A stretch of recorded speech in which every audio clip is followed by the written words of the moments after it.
భజన చేస్తేనే హిందుత్వం అంటే హనుమాన్ చాలీసా చదివి. ఏమమ్మా హనుమాన్ చాలీసా ఎందుకు పుట్టింది తెలుసా మీకు? అసలు మీరు చాలా అదృష్టవంతులు. ఎందుకొరకంటే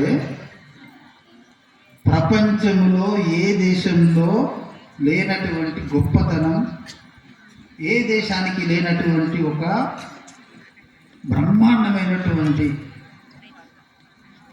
లక్ష్యం భారతదేశానికి ఉన్నది. దేవతలే ఇక్కడికి వచ్చి నాట్యం చేస్తారు, దేవతలే ఇక్కడికి వచ్చి జీవితం అంటే వాళ్ళు విహారానికి రావాలనుకుంటే భారతదేశం. ఒకవేళ ప్రపంచం అంతా ఒక ఇల్లు అనుకోండి, మన భారతదేశం పూజ గది. మనకు అది అర్థమవుతుంది. హిమాలయ సమారభ్య యావదిందు సరోవరం తం దేవ నిర్మితం దేశం హిందుస్థానం ప్రత్యక్షతే. హిమాలయాల నుండి హిందూ సముద్రం వరకు ఉన్నటువంటి ఈ భూభాగం అంతా దేవతలచే నిర్మించబడింది. దీన్ని హిందుస్థానం అంటారు. దేవతలు ఎప్పుడైనా ఈర్ష్య పొందుతారు అంటే భారతదేశంలో ఉన్నటువంటి ప్రజలను చూసి బాధపడతారు, మాకు అంత మంచి భూమి లేదు అని. ఇంకా కష్టం అంటే చెప్పాలంటే ఇక్కడ ఉన్నటువంటి మహిళలు చాలా అదృష్టవంతులు. ఎందుకంటే ఇక్కడ ఉన్నటువంటి భారతదేశంలో ఉన్న మహిళ నవమాసాలు దేవుణ్ణి మోసినటువంటి మహిళలు ఉన్నారు, దేవుణ్ణి కన్నటువంటి మహిళలు ఉన్నారు, దేవుణ్ణి ఆడించినటువంటి మహిళలు ఉన్నారు, దేవుణ్ణి గద్దించినటువంటి మహిళలు ఉన్నారు, దేవునికి శపించినటువంటి మహిళలు కూడా ఉన్నారు. ప్రపంచంలో ఏ దేశంలో కూడా ఇంత గొప్ప మహిళలు లేరు. ఈ భారతదేశం యొక్క గొప్పతనం అది. కాబట్టి ఇవాళ మన భారతదేశంలో పుట్టినందుకు చాలా గర్వపడాలి. అందులో హిందువుగా పుట్టినందుకు ఇంకా గర్వపడాలి. ఈ హిందూ సమ్మేళనంలో రాధాస్వామి గారి ఆధ్వర్యంలో పాల్గొంటుందంటే మనందరం ఒక రకంగా అదృష్టవంతులు. హనుమంతుణ్ణి పూజించాలి. ఎందుకొరకంటే మీ బిడ్డ ఇంటర్మీడియట్లో ఫెయిల్ అయినట్టయితే ఆత్మహత్య చేసుకోవద్దు అంటే హనుమంతుని పూజించాలి. మీ కొడుకు ప్రేమించినటువంటి అమ్మాయి నాకు లభించలేదు అని ఆమెన్నప్పుడు వాడు చచ్చుడో జరుగుతుంది, అది జరగద్దంటే హనుమాన్ చాలీసా చదవాలి. హనుమంతుని యొక్క కెపాసిటీ ఏంటంటే దృష్టి మతి దాక్ష. ఇంగ్లీష్ మీడియం వాళ్ళు చాలామంది ఉంటారు కాబట్టి స్టెబిలిటీ ఫస్ట్ది. స్టెబిలిటీ ఎప్పుడు ఉంటుంది? హనుమాన్ చాలీసా చదివినా ఉంటుంది, హనుమాన్ని స్మరించినా ఉంటుంది. బార్డర్లో ఉన్న సైనికులు, పోలీసులు, రక్షకులు, విలేకరులు, పెద్ద మనిషి, చిన్న మనిషి అందరూ చదవాలి హనుమాన్ చాలీసాను. ఎందుకొరకు అంటే స్టెబిలిటీ లేకుండా ఇవాళ అనేక మంది ఆత్మహత్య చేసుకుంటారు. సైనికుడు ఆత్మహత్య చేసుకుంటుండు, ఎస్ఐ ఆత్మహత్య చేసుకుంటుండు, విలేకరు ఆత్మహత్య చేసుకుంటుండు, మన ఇంట్లో ఉన్న ఇంటర్మీడియట్ అబ్బాయి కూడా ఆత్మహత్య చేసుకుంటుంది. స్టెబిలిటీ అనేది రావాలంటే హనుమాన్ చాలీసా చదవాలి, హనుమంతుని పూజించాలి. రెండవది విజన్, ముందు చూపు లేదు కాబట్టి ముందు చూపు ఉండాలి, దృష్టి ఉండాలి అని అంటే హనుమంతుని పూజించాలి, హనుమాన్ చాలీసా చదవాలి. మూడవది నాలెడ్జ్, జ్ఞానం. నాలుగవది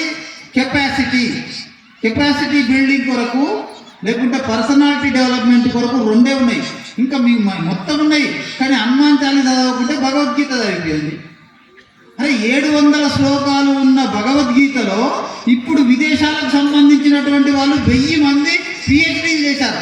ఇప్పటికి శ్లోకాలు ఉన్నాయి, 700 ఉన్నాయి, 1000 మంది పిహెచ్డీలు చేశారు భగవద్గీత. మన ఇంట్లో మాత్రం మనం చదవదు. ఇది ఇంకా మనం అనుకుంటాం మేము హిందువులు అని చెప్పుకుంటాం.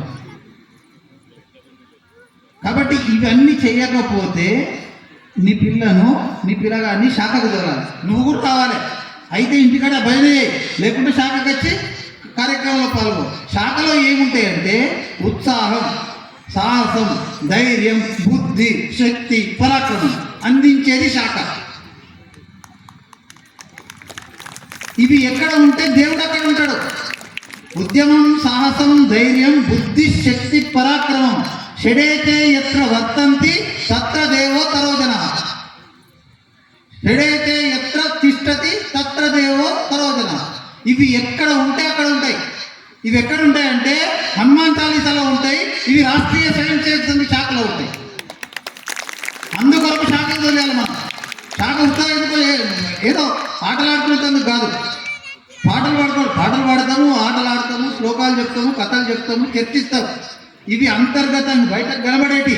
కానీ నీ యువకులలో ఉన్నటువంటి చెడు గుణాలను దూరం చేసేది శాఖ, మహిళలకు ధైర్యాన్ని అందించేది శాఖ, దేశభక్తులను తయారు చేసేది శాఖ, సాహసమైన వ్యక్తులను తయారు చేసేది శాఖ, పరాక్రమమైన వ్యక్తులను తయారు చేసేది శాఖ. కాబట్టి శాఖ అనేది మనిషిలో ఉన్నటువంటి రోగాలను దూరం చేస్తుంది. స్వామి గారికి కూడా ఇది అర్థం కావాలని నేను చెప్తున్నాను. తెలుసు, నాకంటే ఎక్కువ తెలిసినప్పటికీ. కేరళలో ఉన్నటువంటి ఒక కమ్యూనిస్ట్ లీడరు వాళ్ళ కొడుకును అనేక రకాలైనటువంటి డాక్టర్ల దగ్గర తీసుకెళ్ళారు. ఆ కేరళలో డాక్టర్లు అందరూ చూసినాక కూడా ఆయన తగ్గలేదు. ఆయనకు ఎవరు చెప్పారు, బెంగళూరులోకి డాక్టర్ దగ్గరికి పో, మీ కొడుకును ఏమవుతుంది అన్నారు. బెంగళూరు డాక్టర్ దగ్గరికి వచ్చింది.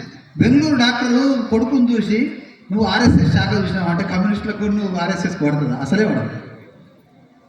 అయినప్పుడు నేను చూసినా కానీ నేను లోపలికి పోలేదు అని అన్నాడు.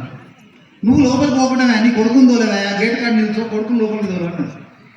మళ్ళీ ఒక వారం రోజులకు రమ్మన్నాడు. గేట్ లోపలికి తోలేడు. వారం రోజుల తర్వాత మళ్ళీ వచ్చిండు. ఇంతకు ముందు కంటే మంచిగా ఉన్నాడండి అన్నాడు. వాడిని పంపి నీకేమవుతుంది అని అన్నాడు. మళ్ళీ 4 రోజులు పంపించిండు. వచ్చిండు, నా కొడుకు రోగం తగ్గింది అని అన్నాడు. నా కొడుకు రోగం తగ్గింది అని అన్నాడు కమ్యూనిస్ట్ లీడర్. మనం అర్థం చేసుకోవాలి, శాఖ పర్సనాలిటీ డెవలప్మెంట్ కొరకు భగవద్గీత ఎలా పనిచేస్తుందో రాష్ట్రీయ స్వయం సేవక సమితి శాఖ అలానే పనిచేస్తుంది. నువ్వు ఏ పార్టీకి సంబంధించిన వాడివైనా, నువ్వు ఏ కులానికి సంబంధించిన వాడివైనా, నువ్వు ఏ మతానికి సంబంధించిన వాడైనా, నువ్వు వ్యక్తిగతంగా అభివృద్ధి చెందడానికి కొరకు, వ్యక్తి నిర్మాణం జరగడానికి కొరకు, మామూలు వ్యక్తి మహాత్మునిగా మారడం కొరకు, నరుడు నారాయణునిగా మారడం కొరకు రాష్ట్రీయ స్వయం సేవక సంఘంలో శిక్షణ ఇవ్వడం జరుగుతుంది. ఈ 100 సంవత్సరాలు ఏం చేసిండ్రు సార్, ఇంకేం చేస్తారు అంటే 100 సంవత్సరాలలో మస్తు పనులు చేసినాం, కానీ ఇంకా చేసేటందుకు కూడా మస్తు పనులు ఉన్నాయి. ఇవి ఆర్ఎస్ఎస్ పేరు మీద చేయాయి. 1947లోనే దేశం ముక్కలైనప్పుడు అనేక మంది అక్కడ ఉన్నటువంటి సైనికులు, పోలీస్ డిపార్ట్మెంటు, విలేకరులందరూ చర్చించుకున్నారు. పంజాబ్ నుంచి, సింధు నుంచి, ఆ మిగతా భాగాల నుంచి చివరి హిందువు వచ్చే వరకు కాపాడినటువంటి స్వయం సేవకులను చూసి ఆర్ఎస్ఎస్ గిట్ట 1925 కాకుండా ఒక 20 సంవత్సరాల మొదలు ప్రారంభిస్తే గిట్ట పాకిస్తాన్ ఏర్పడకపో. ఒక 20 సంవత్సరాలు లేట్ అయితే భారతదేశమే మిగలకపో. ఇది నేను చెప్పేది కాదు, బార్డర్లో ఉన్న సైనికులు, విలేకరులు చెప్తున్నటువంటి విషయం. 1947లో చెప్పారు. అరే ఆర్ఎస్ఎస్ను చీదరించుకున్నోలే అభిమానించారు, ఇస్తున్నారు. ఇప్పటికి కూడా ఆర్ఎస్ఎస్ను అసహ్యించుకున్నవారు ఆదరిస్తున్నారు. ఆర్ఎస్ఎస్ మీద కుట్ర పండినోళ్ళు సైతం ప్రోత్సహిస్తున్నారు. మీకు అనేక ఉదాహరణలు ఉంటాయి. 1951లో జవహర్లాల్ నెహ్రూ ఆర్ఎస్ఎస్ తిట్టిండు. 1962లో చైనా యుద్ధం తర్వాత 63 జనవరి 26 నాడు ఆర్ఎస్ఎస్ వాళ్ళను ఎర్రకోట ముందట పరేడ్ చేయమని చెప్పారు. 1975 లోపల ఆర్ఎస్ఎస్ మీద బ్యాన్ పెట్టింది ఇందిరాగాంధీ. 1981లో రష్యాకు టూర్ మీద వెళ్ళినప్పుడు రష్యాలో ఉన్న ఒక విలేకరు అడిగిండు, మేడం మీ దేశంలో ప్రభుత్వానికి, రాజకీయాలకు అతీతంగా స్వచ్ఛందంగా సేవ చేసేటువంటి సంస్థ ఏదైనా ఉన్నదా అంటే, మా దేశంలో కాదు నాయన, ప్రపంచానికి ఆదర్శం. మా దేశంలో రాష్ట్రీయ స్వయం సేవక సంఘం ఉంది. రాజకీయాలకు సంబంధం లేదు, అధికారానికి సంబంధం లేదు, పాపులారిటీకి సంబంధం లేదు, ప్రచారానికి సంబంధం లేదు, పేరు ప్రఖ్యాతులకు సంబంధం లేదు, పూలమాలలకు సంబంధం లేదు. నిశ్శబ్ద విప్లవంలాగా ప్రపంచానికి ఒక ఆదర్శవంతమైనటువంటి స్వచ్ఛంద సేవా సంస్థ రాష్ట్రీయ స్వయం సేవక సంఘాన్ని ఇందిరాగాంధీ 1981లో రష్యాలో చెప్పింది. జయప్రకాష్ నారాయణ గారు ఆర్ఎస్ఎస్ను చూసి ఇబ్బంది పడ్డారు. ఇదేం ఆర్ఎస్ఎస్ అయ్యా అని ఢిల్లీలో ఉన్నటువంటి ఆర్ఎస్ఎస్ కార్యాలయం, జెండా వాళ్ళ కార్యాలయం దగ్గరికి వెళ్ళి దీన్ని ధ్వంసం చేస్తా అని శపథం చేశాడు. 1975 నుంచి 77 వరకు జరిగినటువంటి ఆ ఎమర్జెన్సీ లోపల ఆర్ఎస్ఎస్ యొక్క పని చూసిన తర్వాత జయప్రకాష్ నారాయణ గారు ఆర్ఎస్ఎస్ అతి దగ్గరికి వచ్చేసి రాబోయే రోజుల్లో భారతదేశ అభివృద్ధికి ఆశాకిరణం రాష్ట్రీయ స్వయం సేవక్ సంఘ్ అని చెప్పారు. అమర్నాథ్ యాత్రకు వెళ్ళడానికి కొరకు 100 ఎకరాల స్థలాన్ని హిందువులకు కాపాడినటువంటిది రాష్ట్రీయ స్వయం సేవక్ సంఘం. తిరుమల తిరుపతి 7 కొండలను 2 కొండలుగా మార్చితే 7 కొండలుగా ఉంచాలని చూసింది ఆర్ఎస్ఎస్. మన అయ్యప్ప స్వాములందరూ కూడా కేరళ దర్శనానికి వెళుతున్నప్పుడు నీలక్కల్లో చర్చి కడుతుంటే, చర్చిని అడ్డంగా కడుతుంటే, త్రోవకు అడ్డంగా కడుతుంటే పక్కకు జరిపింది ఆర్ఎస్ఎస్. దివిసీమలో ఉప్పెన వచ్చినప్పుడు అనేక మందికి సేవా కార్యక్రమాలు అందించింది ఆర్ఎస్ఎస్. 1996 లోపల ఆకాశంలో హర్యానాలో రాష్ట్రం లోపల సౌదీ అరేబియా, కజకస్తాన్ 2 దేశాలకు సంబంధించిన విమానాలు ఢీకొన్నప్పుడు 349 మంది 2 విమానాలలో ఉన్న వాళ్ళందరూ చనిపోయారు. అందులో 340 మంది ముస్లింసే.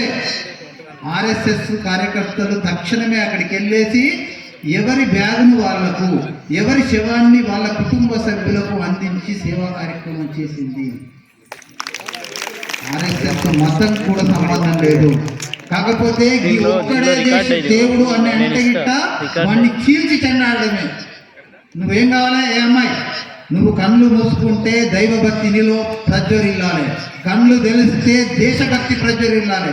అటువంటి హిందూ సమాజాన్ని తయారు చేయడమే ఆర్ఎస్ఎస్ లక్ష్యం.